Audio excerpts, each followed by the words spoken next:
Today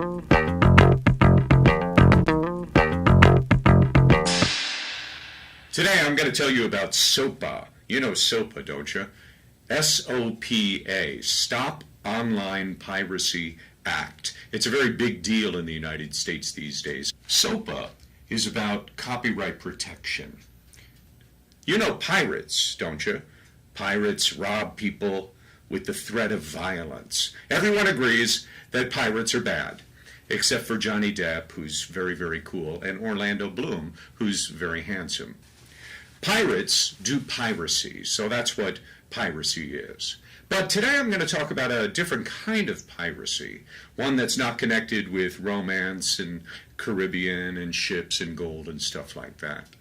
First, I'm going to explain the problem, and then I'm going to tell you what SOPA does. Then I'm going to explain why some people are for it and against it. And finally, I'm going to wrap it all up with an explanation about why you should care about it all. Okay, here's the problem. These days, piracy happens online all the time on the internet. I mean, people would download a car if they thought that they could. They're violating copyrights, and we know that this is wrong. This is bad. We call it piracy. There are lots of websites online that allow you to download stuff for free. The Pirate Bay, BitTorrent, MegaUpload.com. People upload and download without paying. The problem is when you download a song or a movie or something like that, the companies don't get money for it. You know, the companies who make it, who hold the copyright, they don't like it, when they're not getting money. Now, most of the music and movies and software and games are made by companies in the U.S., and they're very angry about losing money. These are very rich companies, and so they're using their wealth and power to push the government, the U.S. government, to make laws to stop these online sharing sites, shut them down. So, one of these proposed laws is SOPA. Next, I'm going to talk about what SOPA does. The proposed SOPA Act would give the music and movie industry the power to shut down your website if they say that you're violating their copyright. So say you got a pic of Brad Pitt up on your page, or you're showing a movie clip on your site, or you link to a file so that the 6 people who follow your blog can download some song that y'all like. Now these big companies can get the government to stop a website's business or remove a website completely, and the government doesn't need a court order to do it. But there's already a law against it. It works like this. You put something up, they tell you to stop it, you remove it because you'd better remove it. If you don't, you're going to go to court. It's going to take time and money, which you don't have, but big corporations have plenty of.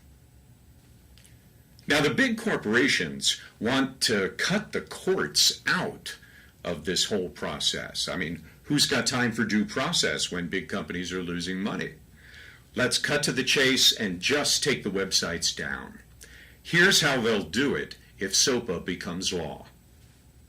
Number 1, if you're inside the U.S., if the government said a website was a pirate, it could, without a court judgment, order its advertising to stop so you can't get your money from the ads that you have on your website, make finance services stop serving it so PayPal and Visa can't help you sell your goods and services, or have search engines like Google and Yahoo stop listing your name in the search results.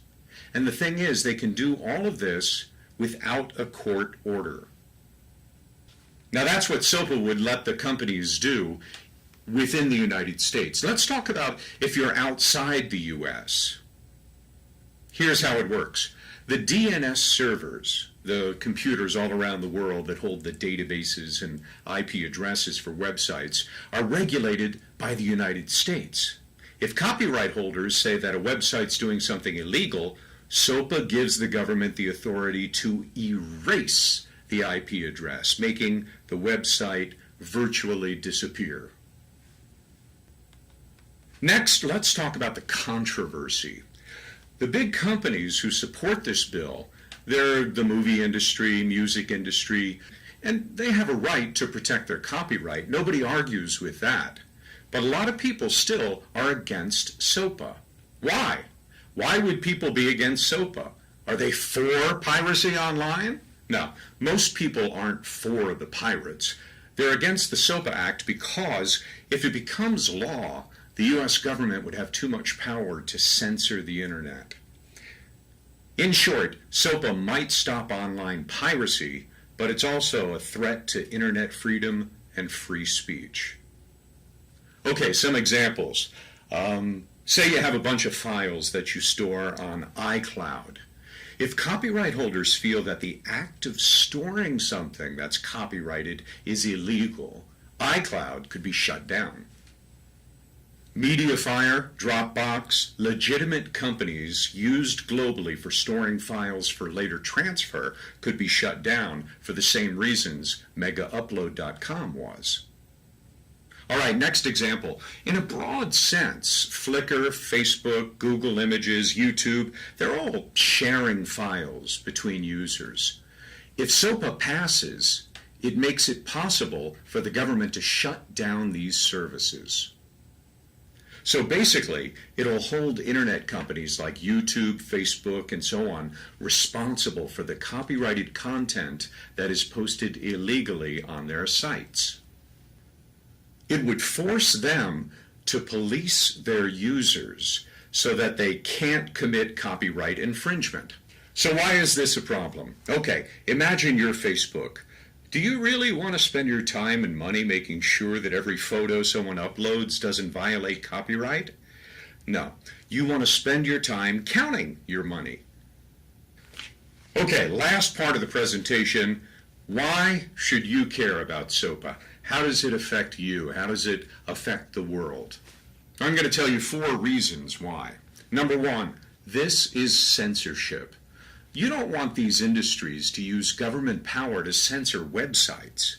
Censorship is a violation of free speech. Next, this is illegal stuff they want to do.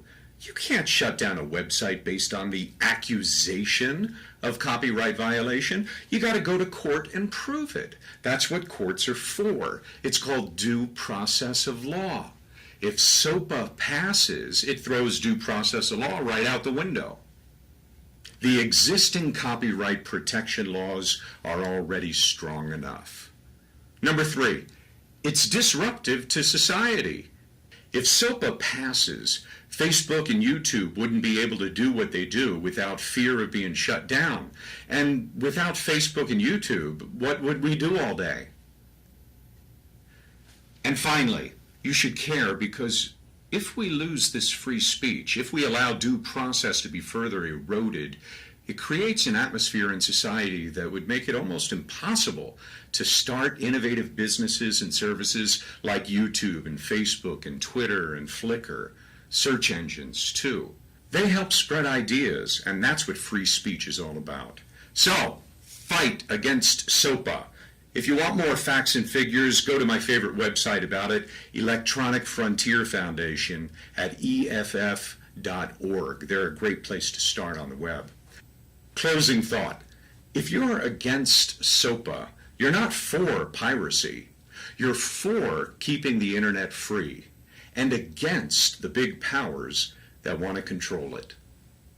And that's what you have to know about SOPA. I'm Tom Kenny.